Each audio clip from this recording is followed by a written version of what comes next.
Hi, everyone. Welcome to Move More, Worry Less. I'm your host, Paige Festa, the founder and designer at 13th Fit Apparel. Today, I have Ayarpi Reganyan. I said it right? Perfect. Boom. She is the founder of BodyBar protein bars, and we're going to talk a little bit about ulcerative colitis and what took her on the journey to starting her own company. So Ayarpi, if you'd like to say hi to our audience and give a little intro on who you are and what you do, and then we'll dive into it. Awesome. Thank you so much, Paige. I'm really excited to be here. Thank you for the opportunity. Anytime I get to talk about, an autoimmune condition, ulcerative colitis, IBD, I'm really happy to do it. Absolutely. So like you said, I'm Ayarpi Reganyan. I am the founder of BodyBar Protein, which is purely mission based. I started this journey of establishing this line of protein bars because I felt that there is a need for a simpler line of protein bars due to my own issues with ulcerative colitis. Amazing.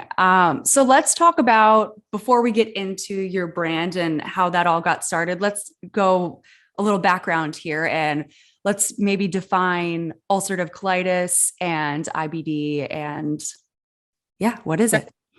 Sure, absolutely. So IBD, inflammatory bowel disease, is actually a form of ulcerative colitis. So IBD is like an umbrella term used to describe disorders that involve the digestive tract, and it's a chronic inflammation of your digestive tract. So you may have heard some people say, I have Crohn's. Some people say I have ulcerative colitis. They're essentially the same thing, but it's just a matter of how much disease they have, how much inflammation is in the intestine. And that's kind of how and then also the different symptoms related to each one. But essentially it's inflammation of the gut lining of the intestinal tract. So what is the cause? Is this something that you're born with? Is it something that develops over time? Does it depend person to person? What does that look like? That's a good question. So unfortunately, it is really the root cause. I've always asked doctors, even from the way beginning. I've been told multiple different things. Sometimes I've been told it's genetic. If you have a relative who has it, you may have it. Sometimes I've been told, it comes on between the age of like 20 to 50, and that's like stress or environmental indicators. I've been told a multitude of different things. I wish there was like one reason and we could all know what that is, but unfortunately really unknown. It's just dependent on the person. Correct. I'm sure that's very frustrating. Absolutely. Because, if like an allergy, like if you can't have peanuts, then you don't have peanuts. Right. But with an autoimmune condition and it's related to your digestive tract, you just kind of don't know because the symptoms, they're not always immediate. Sometimes you go to the bush and you get hives and you're like, oh my gosh, I'm allergic. So, but with a condition like that, you just don't know until maybe weeks or months later on in life, they show itself. So what are your symptoms, and have you been able to kind of narrow down what the triggers are for you? So the symptoms they vary. It really depends. Like diarrhea, nausea, fever. Sometimes I'll get like really warm out of nowhere. Fatigue, by like probably 6:00, I'm done for the day. Yeah. And then also like if I have, for example, if I'm nervous for some reason, like I'll go to the bathroom a few times because I'm nervous. And I think a lot of people may have that. It just gets worse with colitis because you just are like, okay, I just have, I'm so nervous. I just have to use the restroom. Right. But and it can vary. I mean, bleeding definitely happens when you use the restroom. So it really varies. As far as triggers, again, like sometimes it's just stress. Sometimes it's what you eat, the environment you're in, oftentimes I try to keep as calm, and restful as possible, but obviously that's not always, available. Yeah. So let's talk a little bit about your journey and your diagnosis. I guess it's kind of a two-part question and you can answer it however makes the most sense for you, but just kind of like, when did you realize something was wrong? And then when did you get a diagnosis? How did they diagnose you? Maybe just dive into your journey that led you to kind of understanding your body a little better. Yeah. So before 2007, I definitely had symptoms. Like I had the cramps and I had, I had bleeding, and I didn't really know what it was. And I was in my 20s, I was in my early 20s. So of course you're young, you're in college, you're like, it'll happen, and I would speak to doctors and they'd be like, oh yeah, it's just a one-off, just, well, if it gets worse, let me know. And I was like, okay, then it's not a big deal. When I got pregnant with my son, around in 2007, I was pregnant with my son. Around that time, I mean, the symptoms just went from like being like I was able to, once in a while see the bleeding and have the cramps and stuff, into like an everyday thing. And I don't know if it was just like the hormonal shift in my body or what really caused such like craziness in my body. But I definitely did go to the ER one time when I was pregnant with my son, because we were like, oh my gosh, am I bleeding because something's wrong with my baby? But then after I had him, the bleeding became so profuse daily. And I honestly thought at one point that I was dying, and I was like getting my family ready. Like I may not live very much longer, because this should not be normal. I'm losing so much blood that it was like, you have like anemia and you're just like constantly feel faint. And I was definitely seeing doctors. Like I wasn't just like, I'm not going to see a doctor, but they were putting me on different treatments, but it's like, and I was constantly having colonoscopies, and they were just like, well, this is normal. You have to, but it takes a while for the body with any treatment Mm-hmm. to itself when it's so upset, when it's like the symptom is just so. It took a few months for the medications to actually start working. And I'm seeing that with some other friends, that like a lot of people have been reaching out to me because they've heard my story, and they're like, we're in that stage right now. Like, we don't know what to do. We're so scared. And it's like, don't be scared. It definitely takes some time, as long as you're under the supervision of a physician. But for me, I'd go to different doctors, and the questions would constantly be like, is it something I'm eating? Is it my stress? Obviously when you have a baby in the house, I mean, that is in itself like a whole new experience that brings on a lot of stress. But I constantly was searching for answers, and I wasn't getting what I wanted through the so many different types of doctors. I mean, and what I learned was that, you can't just stick to like one doctor says this, and some people that's fine for them. But for me, I felt like someone else has to have a better answer that can make me feel better.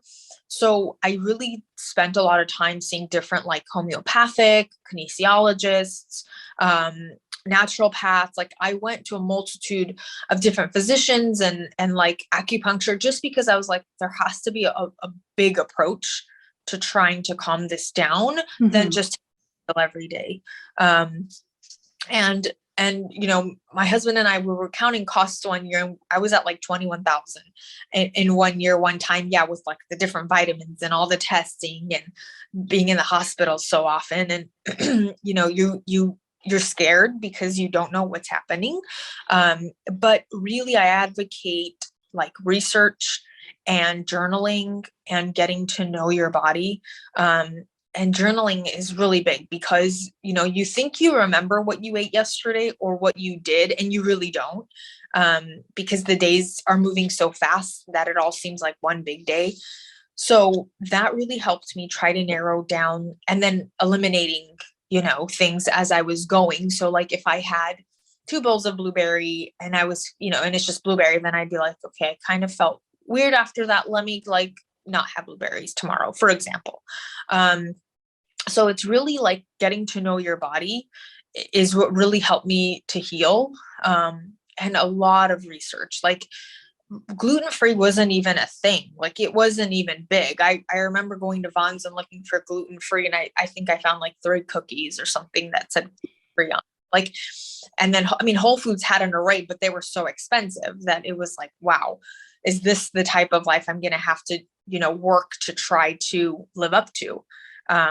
So, definitely I started doing the research. I started seeing different doctors, and I started trying different things. Like, if someone said, try this tea, it calms you. Okay, I tried the tea. Of course, stay safe. Don't anything crazy. That's where my journey really started, is when I was starting to understand what was happening with my body, but getting to know myself. Right. Oftentimes people are like, well, I just see a doctor, gives me medications and I feel fine. And that may work for some people. But if you really want to know yourself and heal yourself, you really have to know what it is that your body's trying. They're all signals, Right. they're all signals. It's just a matter of, are we listening? Are we in tune with our body to understand what it's trying to tell us? Right. I love that you said keeping a journal. I can't say that I exactly do that, but to go on a little bit of a tangent here, I've had stomach problems for my whole life too. It's always been I've been in the hospital twice in the last 6 months. It was like, maybe it's my appendix, maybe it's not, but they didn't take it out. And it was just like all this back and forth. And I've been keeping records of like the days that I don't feel well, because Sure. I think, just like you're saying, it's important, because you think you remember these things. But then if I look back at the last 6 months and I want to remember what day didn't I feel well and what happened that day, it's important to have record of it if you're really trying to get to know your body. So I just think that's a really wonderful point. And it makes me feel validated in me like writing down what's going on with my body. So my next question is, it's like kind of a yes or no, but are you on medication now, or have you found other ways to deal with your symptoms?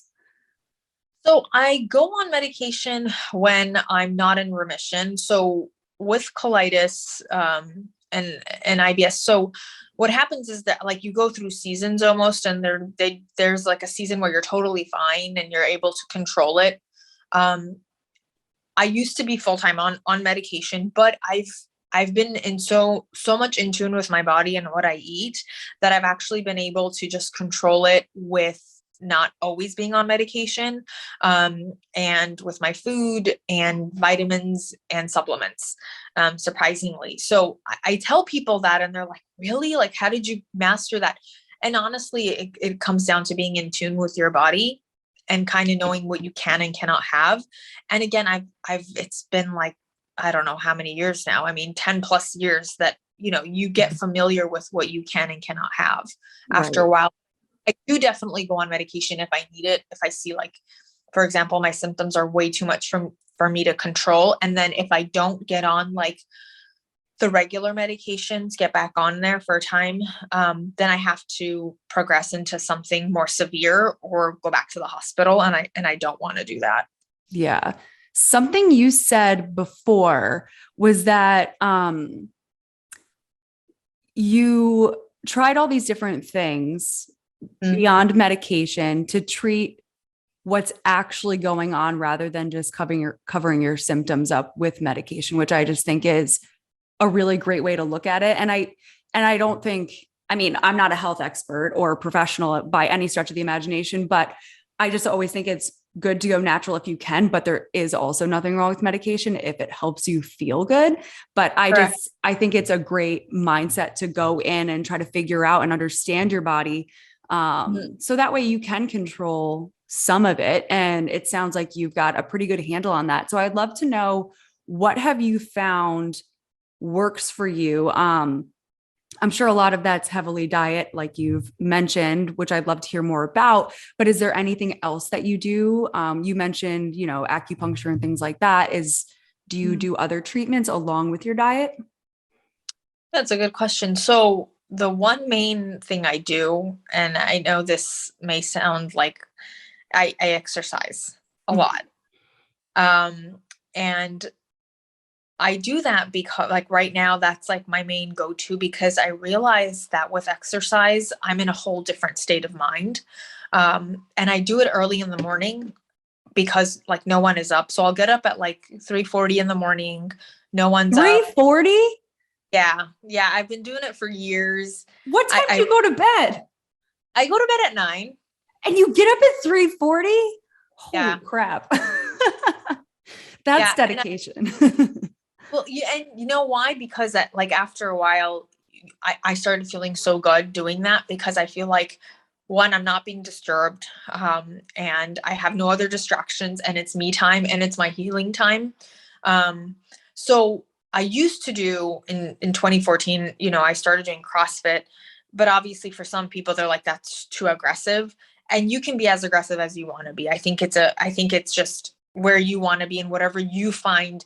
But to me, movement has been a really big medicine, because one, it clears my mind, and I focus on myself for that, however long I'm working out, however long my movement is.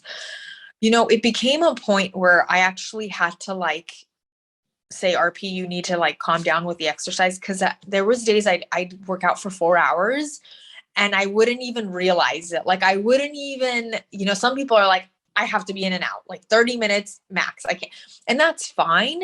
But you get into this tranquil state and you're just like, I can do this. I can't believe I was in there for 3 hours and 45 minutes. So that's one of for me is a really key player is exercise and finding what type of exercise works well. Some people like cycling, meditation, yoga, whatever it is, as long as it's a form of movement and it kind of connects you, it makes you whole into one, and, makes you think about that whole, whatever time you're working out, just about your well-being. Acupuncture I found very relaxing. I haven't done it in a while, but when I did do it, it complete calm. I did that for a really long time. There's definitely the food. So I didn't realize paleo became this big thing, but I didn't even realize that that's what I was doing. It's just trying to stick to whole foods as much as possible. I try not to add anything except a little bit of salt, maybe some garlic powder or onion powder, something like that. But if I'm having a chicken, it's no sauce, just, grilled chicken or spinach, whatever it is, I just try to take it down to as basic as possible, because I feel like that's where the nourishment, that's what you get your key nutrients from. So I've been doing paleo for a really long time without even knowing that's what it was called. But taking things as back to basic as possible has to be key for me. Yeah. And I think that's can help so many people with so many different things. I mean, our culture is really used to eating processed foods and things are added. And I mean, I can speak to that. My whole childhood up into young adulthood, I ate like garbage and I felt like garbage all the time. Nothing as severe as what you've dealt with. But then you start eating healthy and you eat real food and you start to realize what it feels like to feel well. And so I think that that's an important thing for, anybody, whether or not they're dealing with health issues. So it sounds like a great approach to me. So I think this is a perfect segue into your fitness journey and how that led you into starting your brand. Yeah. So like I said, I've always been athletic, whether I was in track and field or long distance running, in high school. So, with everything going on and raising my son, I kind of steered away from exercise a little bit. And then in 2014, my sister and her husband ended up opening a CrossFit gym. And I was like, well, I'll try it. Little did I know what I was getting myself into, but I honestly found it as a blessing because it really taught me endurance. I think a mindset, and that you can definitely accomplish something, and it doesn't matter how many rounds and reps you do, just you get through something and you feel like, oh my God, I did that. Right. Yeah. So I started, but the important thing is it's not just your exercise. I was seeing a nutritionist and she was like, listen, that's great that you're exercising, but I'm looking at your protein intake and it's pretty minimal. And already for someone who has a digestive issue that goes to the bathroom so frequently, you really need to increase your protein. And I was like, okay, that makes sense. So I'd spend a lot of time searching for a good protein, source. And of course you can't have a whole chicken on your way to the gym at 5 a.m. It just doesn't work. What do you mean? I always do that. I bring a rotisserie chicken with me. Maybe 5. So I'd go to the market and I'd look for like a good clean protein bar to have, or, a protein shake. And, I'd always find like, okay, it had natural flavors, and I'd Google like, okay, so what's all in this natural flavors? And of course it's like derived from so many different things in one. So there's no actual like what it is. And then the sugars, I was like not a fan of sugars. I try to stay away from sugars forever, because I noticed as soon as I'd have something that had a little bit of sugar, I was running to the bathroom. So I was like, let me just make my own. Let me get a recipe together. Let me make my own. Let me see if I can find a food scientist, nutritionist who can help me just develop something and I can have it for myself. So sure enough, I did. I found a company to help me. I told them these are the ingredients I want. It was quality ingredients. I don't care about like it being keto. That's not my point. My point is to have good, clean, quality ingredients. And sure enough, we had a recipe together. They sent me samples, and I was like passing it out to folks. I'm like, family and friends. I'm like, let me know what you guys think. Like I put this together, and I mean, Paige, the feedback was like, or do you sell these? Like I'd have times where people would come to my house. I'd see like a car pulled up and people would be waiting in the car and like, hey, do you have more samples? Like I would, my kid eats it and they feel good. Right. And I was like, wait, this is so funny. And then my husband's like, why don't you just try? I mean, just see if, it'll be successful if you actually created them and sold them. Clearly there's a need, like people want it. And that's when I just started. I was like, okay, fine. Let me just expand this experience, and knowing nothing, absolutely nothing about sales or putting together a formula for food. I mean, I just kind of went into it blindly and still just trying to like, give this to the world. Right. And hope it's successful. I love stories like that, because I feel like that's like how that you're going down the right path, when it just kind of falls. I mean, obviously you're doing work towards it, but it comes together for you. It falls in your lap. I don't really think I want to say that, but like it comes together for you in like a really natural way. And in a way, not that, your condition isn't serious, but because of that, you are able to help other people, which is just like a beautiful thing to be able to turn a negative experience into a positive one. So kudos to you on that. Let's talk about your ingredients. So I know that all of your ingredients are really clean, but they're also intentional and all have a purpose. So maybe you could tell us a little bit about your ingredients and why you chose them and all that. Sure. Absolutely. So, the proteins I chose, I mean, some people, I have a vegan bar, which has like pumpkin, sunflower, and flax protein. And then I know there's people who like the grass-fed whey and the collagen protein. So I have bars that have both. And the reason I did that is because some people just want options. And I stick to grass-fed because I find that, to be cleaner, and the source of it, to be simple. For example, though, like I did choose sunflower lecithin. Some people use soy lecithin, but I did sunflower because one, it gives the smooth texture and it's abundant in fatty acids. And then I did like a tapioca fiber for a prebiotic. And then, it also is a thickener for the bar. So it has like two purposes. Right. And then instead of using sugar, obviously I kind of use dates, because dates have, again, fiber in there, but they're also an antioxidant. So I tried to like, instead of using it for one reason only, like multi-purpose the ingredients. And of course, make it so that like I don't add anything I don't need to. And to be honest, Paige, I mean, it's been really hard because like I have coconut oil and almond butter, and the oils, always surface.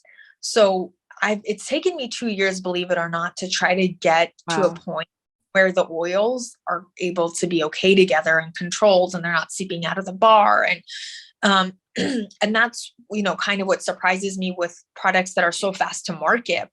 Yeah. Because that I've kind of been watching, and they're like on shelves and selling, and it's fine. And I'm happy for them. But I look at ingredients and I'm like, that's not what I want. Like my purpose isn't to sell. My purpose was solely to provide something, because I felt that there's a need. And Yeah. and a lot of folks like nutritionists, and so they're like, if you add natural flavors, like the taste will pop more.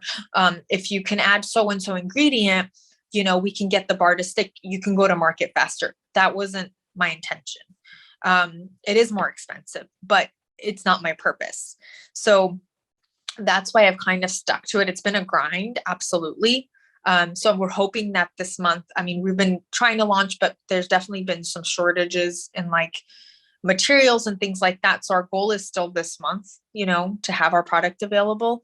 But I'm hopeful that it'll come true.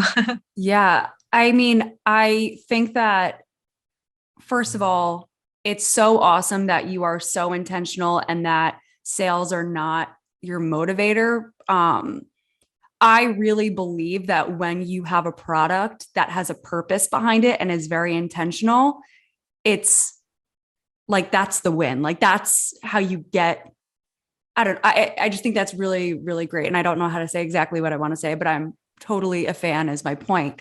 And I know also that like I've gone out, to get protein bars, or when I was living in New York City, I would go work out, and on my walk home, I'd want to stop in and get something. And it's like, you'd read the ingredients, and I definitely ate a lot of crap when I had no other option. Cause I was like, I'm starving and I Right. don't have a rotisserie chicken in my bag. But I need something.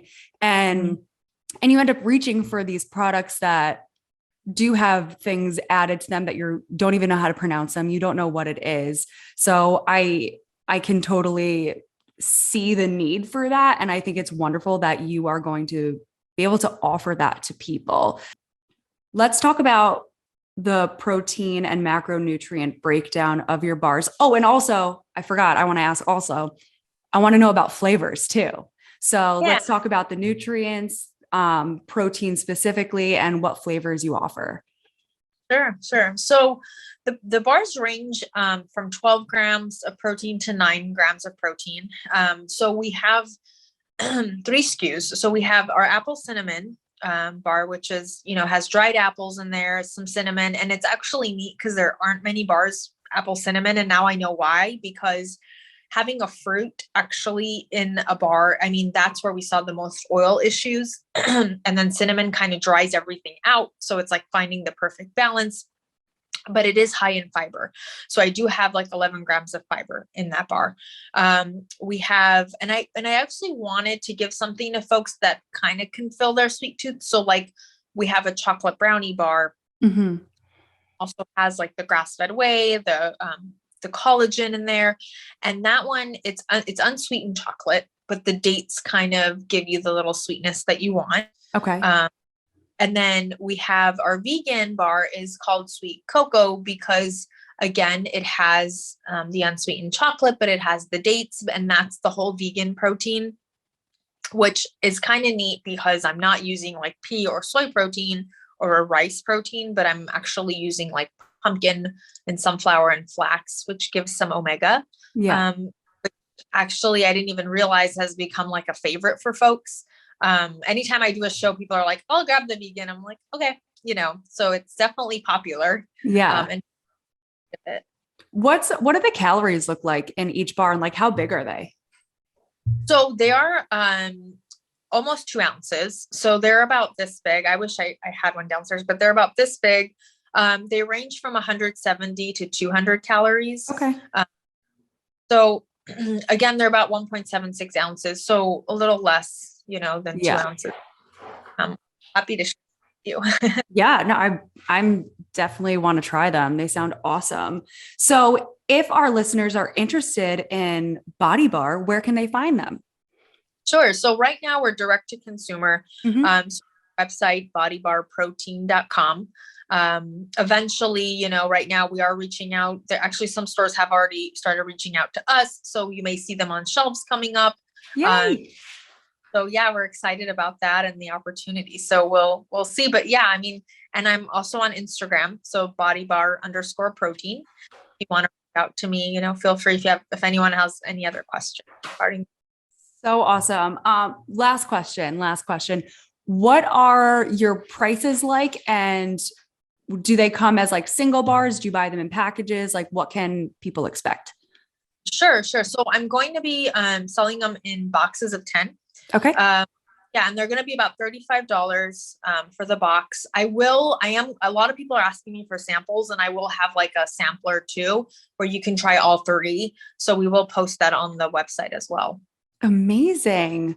Well, Arpi, thank you so much for joining us today. Your story is awesome. I'm so excited for you and your product, and I hope that all our listeners go get some.